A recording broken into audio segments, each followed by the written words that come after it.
Friends, ಜಾನು ಅಪ್ಡೇಟ್ಗೆ ಸ್ವಾಗತ ಹೇಳ್ತಾ ಈ ಒಂದು ವಿಡಿಯೋ ನೀವು ಮೊದಲನೇದಾಗಿ ನೋಡ್ತಾ ಇದ್ರೆ ನಮ್ಮ ಒಂದು ಚಾನಲ್ಗೆ ಸಬ್ಸ್ಕ್ರೈಬ್ ಮಾಡಿ, ಶೇರ್ ಮಾಡಿ, ಲೈಕ್ ಮಾಡಿ.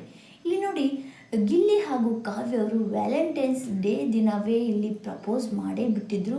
ಬಟ್ ಯಾರಿಗೂ ಗೊತ್ತಿರಲಿಲ್ಲ ಈ ಹಂಪಿಯ ಒಂದು ಉತ್ಸವದಲ್ಲಿ ಏನೆಲ್ಲ ಮಾತಾಡಿದ್ರು, ಏನೆಲ್ಲ ನಡೀತು ಅಂತಂದು ಫುಲ್ ಡೀಟೇಲ್ಸ್ ನೋಡೋಣ ಬನ್ನಿ. ಇಲ್ಲಿ ಹಂಪಿ ಉತ್ಸವದಲ್ಲಿ ಇಲ್ಲಿ ಗಿಲ್ಲಿ ಮತ್ತು ಕಾವ್ಯ ಅವರು ರೆಡ್ ಸಾರಿ ಹಾಕೊಂಡು ಹೋಗಿದ್ದಾರೆ, ಹಾಗೆ ಗಿಲ್ಲಿ ಅವರು ವೈಟ್ ಟಿ ಶರ್ಟ್ ಹಾಕೊಂಡಿದ್ದಾರೆ. ಏನಿದು ಕಾಂಬಿನೇಷನ್? ಇಲ್ಲಿ ವ್ಯಾಲೆಂಟೈನ್ಸ್ ಡೇನ ಇಂಡೈರೆಕ್ಟ್ ಆಗಿ ಪ್ರಪೋಸ್ ಮಾಡೇ ಬಿಟ್ರ? ಇಲ್ಲಿ ಯಾಕೆ ಪ್ರೇಮಿಗಳ ದಿನವೇ ಇಬ್ಬರು ಒಟ್ಟಾರೆ ಹೋಗಿ ಇಲ್ಲಿ ಪ್ರೋಗ್ರಾಮ್ಗೆ ಅಟೆಂಡೆನ್ಸ್ ಮಾಡಿದ್ರು. ಇಲ್ಲಿ ಹಂಪಿ ಉತ್ಸವಕ್ಕೆ ಹೋಗಿದ್ರು. ನಿರಂಜನ್ ಅವರು ಸ್ವಾಗತ ಮಾಡಿದ್ರು. ಇಲ್ಲಿ ರಾಯರ ಒಂದು ಡೆಕೋರೇಷನ್ ಇದೆ, ಹಾಗೆ ಎಲ್ಲ ಅಭಿಮಾನಿಗಳು ಕೂಡ ಇದ್ದಾರೆ. ಹಾಗೆ ನಿಮ್ಮಿಬ್ಬರು ಇಲ್ಲಿ ಮದುವೆ ಗೆಟಪ್ನಲ್ಲಿ ಬಂದ್ಬಿಟ್ರೆ ಇವಾಗ ರಾಯರ ಒಂದು ಸನ್ನಿಧಾನದಲ್ಲಿ ನಿಮ್ಮಿಬ್ಬರು ಮದುವೆ ಆಗಿಬಿಡುತ್ತೆ ಅಂತಂದು ನಿರಂಜನ್ ಅವರು ಹೇಳಿದ್ದಾರೆ. ಅದೇ ರೀತಿಯಾಗಿ ಈ ಥರ ಅಭಿಮಾನಿಗಳು ಕೂಡ ಆಸೆ ಪಡ್ತಾ ಇದ್ದಾರೆ. ದಯವಿಟ್ಟು ನೀವು ಮದುವೆ ಯಾವಾಗ ಮಾಡ್ಕೊತಿದ್ದೀರಾ?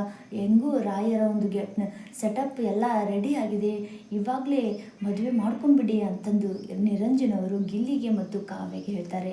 ನಮ್ಮಿಬ್ಬರದು ಪ್ರೀತಿಯ ಒಂದು ಸ್ನೇಹ, ಪ್ಯೂರ್ ಒಂದು ಬಾಂಡಿಂಗ್, ನಮ್ಮದು ಇಬ್ಬರದು ಯಾವುದೇ ಥರನಾದ ಆ ಥರ ಫೀಲಿಂಗ್ಸ್ ಇಲ್ಲ, ನಾವು ಸ್ನೇಹದಿಂದ ಇರ್ತೀವಿ ಅಂತಂದು ಕಾವ್ಯ ಅವರು ಹೇಳ್ತಾರೆ. ಆವಾಗ ಇಲ್ಲಿ ಅಭಿಮಾನಿಗಳು ಹೇಳ್ತಾರೆ, ಹಾಗಾದರೆ ನೀವು ಯಾಕೆ ರೆಡ್ ಸಾರಿ ಹಾಕೊಂಬಂದಿದ್ದೀರಾ? ಗಿಲ್ಲಿಯವರು ನೀವು ವೈಟ್ ಟಿ ಶರ್ಟ್ ಯಾಕೆ ಹಾಕೊಂಬಂದಿರಾ? ಇವತ್ತು ಗೊತ್ತಿಲ್ವಾ ಪ್ರೇಮಿಗಳ ದಿನ ಅಂತಂದು? ಇಲ್ಲಿ ಕಾಸ್ಟ್ಯೂಮ್ ಪರ್ಫೆಕ್ಟಾಗಿ ಮ್ಯಾಚ್ ಆಗಿದೆ ಅಂತಂದಾಗ ನಾವಿಬ್ಬರು ಇನ್ಸಿಡೆಂಟ್, ನಾನು ಹಾಗೆ ಹಾಕೊಂಬಂದೆ, ಅವರು ಹಾಗೆ ಹಾಕೊಂಬಂದರು ಅಂತಂದಾಗ ಇಲ್ಲಿ ನಮಗೆಲ್ಲ ಗೊತ್ತು ನೀವಿಬ್ಬರು ಲವ್ ಮಾಡ್ತಾ ಇದ್ದೀರಾ, ನಮ್ಮ ಮುಂದೆ ಹೇಳಿಬಿಟ್ರೆ ಎಲ್ಲಿ ವೈರಲ್ ಆಗುತ್ತೆ ಅಂತಂದು ಈ ಥರ ಸೀಕ್ರೆಟ್ ಮುಚ್ಚಿ ಇಡ್ತಾ ಇದ್ದೀರಾ ಅಂತಂದು ನಿರಂಜನ್ ಹಾಗೂ ಎಲ್ಲ ಅಭಿಮಾನಿಗಳು ಕೂಡ ಹೇಳ್ತಾ ಇದ್ದಾರೆ.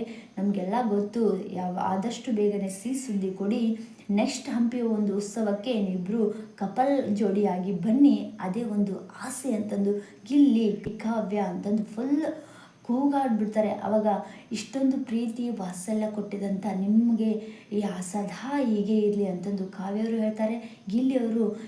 ಗಿಲ್ಲಿಯವರು ಯಾಕೆಂದರೆ ಇಲ್ಲಿ ಕಷ್ಟಪಟ್ಟು ಅವರು ಎಷ್ಟು ಕಷ್ಟಪಟ್ಟಿದ್ದಾರೆ ಅಂದರೆ ಅವ್ರಿಗೆ ಗೊತ್ತು. ನಾನು ಕಷ್ಟಪಟ್ಟು ಬೆಳೆದು ಬಂದಿದ್ದೀನಿ, ನಿಮ್ಮಿಂದಲೇ ಈ ಥರ ನಾನು ಇಲ್ಲಿವರೆಗೂ ಬೆಳೆದಿದ್ದೀನಿ ಅಂದರೆ ನಿಮ್ಮಿಂದ ನಾನು ಯಾವತ್ತೂ ಅದನ್ನು ಮರೆಯಲಾಗದ ವ್ಯಕ್ತಿಗಳು ಅಂದರೆ ಯಾರು ಅಂತಂದು ನಿರಂಜನ್ ಅವರು ಕ್ವಶನ್ ಕೇಳುವಾಗ, ಮರೆಯಲಾಗದ ವ್ಯಕ್ತಿ ಅಂದರೆ ಈ ಅಭಿಮಾನಿಗಳು. ನನಗೆ ಇವಾಗ ನೋಡಿ, ನೆಕ್ಸ್ಟ್ ಗಿಫ್ಟ್ ಕೊಟ್ಟರು, ನನಗೆ ಗೊತ್ತಿಲ್ಲದೆ ಅವ್ರು ಯಾರಂತ ನನಗೆ ಗೊತ್ತೇ ಇಲ್ಲ, ಅಷ್ಟೊಂದು ನನ್ನ ಮೇಲೆ ಪ್ರೀತಿ ವಿಶ್ವಾಸ ಇಟ್ಟೊಂದು ಇಲ್ಲಿ ಫೋಟೋ ಫ್ರೇಮ್ ಕೊಡುವಷ್ಟು ನೋಡಿ ಯಾವ ಥರ ಫೋಟೋ ಫ್ರೇಮ್ ಕೊಟ್ಟಿದ್ದಾರೆ.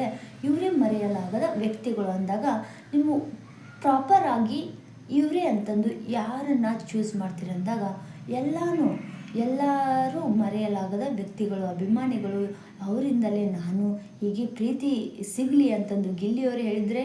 ಹಾಗೆ ಇಲ್ಲಿ ಗಿಲ್ಲಿಯವರು ಮತ್ತು ಕಾವ್ಯವರು ಒಟ್ಟಿಗೆ ಬಂದ ಮೇಲೆ ಒಂದು ಸಾಂಗ್ ಇರಲೇಬೇಕು ಅಲ್ವಾ?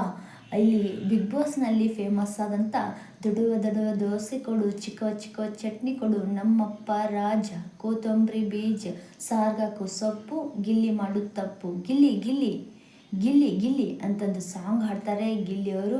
ಹಾಗೆ ಇಲ್ಲಿ ಸಾಕಷ್ಟು ಜನರು ಎಂಜಾಯ್ಮೆಂಟ್ ಮಾಡ್ತಾರೆ.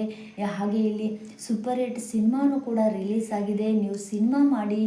ಹಾಗೆ ಕಾವ್ಯ ಮತ್ತು ಗಿಲ್ಲಿ ನೀವಿಬ್ಬರು ಕೂಡಿ ಒಂದು ಸಿನಿಮಾದಲ್ಲಿ ಹೀರೋಯಿನ್ ಆ್ಯಕ್ಟರ್ ಮಾಡಿ ನಾವು ತುಂಬ ಖುಷಿ ಪಡ್ತಿದ್ವಿ, ಹೀಗೆ ಸಪೋರ್ಟ್ ಮಾಡ್ತೀವಿ, ತುಂಬ ಖುಷಿ ಆಗುತ್ತೆ ನೀವಿಬ್ಬರು ಒಂದೇ ಸಿನಿಮಾದಲ್ಲಿ ಮಾಡಿದ್ರಿ ಅಂತಂದಾಗ ಇಲ್ಲಿ ಗಿಲ್ಲಿಯವರು ಹೇಳ್ತಾರೆ, ಆದಷ್ಟು ಬೇಗನೆ ಎಲ್ಲ ದೇವರ ಇಚ್ಛೆ, ದೇವರ ಒಂದು ಎಲ್ಲ ಏನು ಬರ್ತಾನೋ ಅದು ಹಾಗೆ ಆಗುತ್ತೆ ಅಂದಾಗ ಈ ಗಿಲ್ಲಿಯವರು ನನ್ನ ಹಣೆಯಲ್ಲಿ ಗಿಲ್ಲಿಗೆ ನನಗೆ ಕಾವ್ಯನ ಹೆಸರು ಬರೆದಿದ್ರೆ ಕಾವ್ಯ ಬಂದೇ ಬರ್ತಾಳೆ, ಕಾವ್ಯ ಹೆಸರು ಬರೆದಿಲ್ಲ ಅಂದರೆ ಏನು ಮಾಡೋಕ್ಕಾಗಲ್ಲ, ಆ ವಿಧಿಯ ಆಟ ಅಂತಂದು ಗಿಲ್ಲಿಯವರು ಹೇಳ್ತಾರೆ. ಹಾಗೆ ಇಲ್ಲಿ ನೋಡಿ ಫುಲ್ ಡ್ಯಾನ್ಸ್ ಮಾಡ್ತಾರೆ ಇಬ್ಬರು. ಕಾವ್ಯ ಮತ್ತು ಗಿಲ್ಲಿಯವರು ರೊಮ್ಯಾಂಟಿಕ್ ಒಂದು ಸಾಂಗ್ಗೆ ಸ್ಟೆಪ್ ಹಾಕ್ತಾರೆ.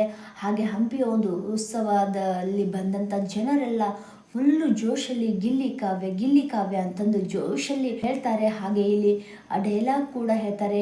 ಗಂಡು ಮಕ್ಕಳು ಹೇಗೆ ಅಂದರೆ ಗಂಡು ಮಕ್ಕಳಿಗೆ ತುಂಬ ಜವಾಬ್ದಾರಿ ಇರ್ತದೆ ಅಂತಂದು ಒಂದು ಡೈಲಾಗ್, ಮಸ್ತಾದಂಥ ಡೈಲಾಗ್, ಖಡಕ್ಕಾದಂಥ ಡೈಲಾಗ್ ಕೂಡ ಹೇಳ್ತಾರೆ. ಹಾಗೆ ಒಂದು ಕವನ ಕೂಡ ಹೇಳ್ತಾರೆ.